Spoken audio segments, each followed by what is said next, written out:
ইসলাম ক্ষমতায় আসলে সারা দুনিয়ার মানুষের লাভ, বাংলাদেশের মানুষের লাভ, গরিবের লাভ, ধনীদের লাভ, সবার লাভ।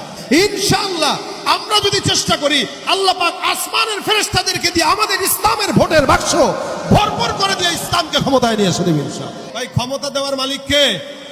চাঁদাবাজি করে ক্ষমতা পাওয়া যায়?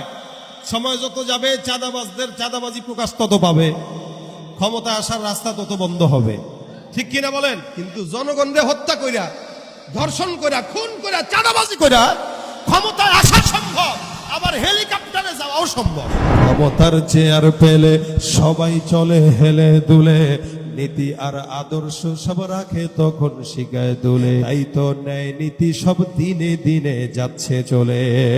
দেখলাম কত সুফি আলেম রূপী পীরের দলে ভুলে যায় হালাল হারাম হাদিয়ার বস্তা পেলে।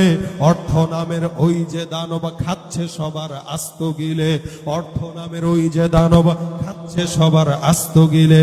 হকের ওই আলোর ছোটা ঢেকে গেছে টাকার তলে। ক্ষমতার দোহাই দিয়ে ক্ষমতার চেয়ার পেলে সবাই চলে হেলে দুলে, নীতি আর আদর্শ সব রাখে তখন শিখায় তুলে।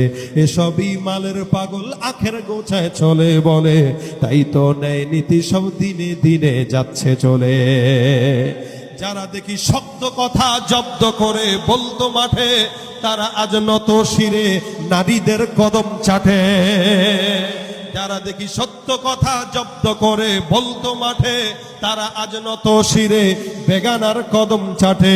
গভীর রাতে শান্ত হতে টাকায় যখন কথা বলে, গভীর রাতে শান্ত হতে টাকায় যখন কথা বলে, তাহলে আর লাভ কি বলো?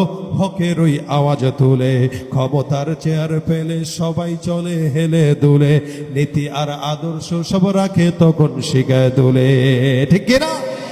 ভাই, ক্ষমতা দেওয়ার মালিক কে? চাঁদাবাজ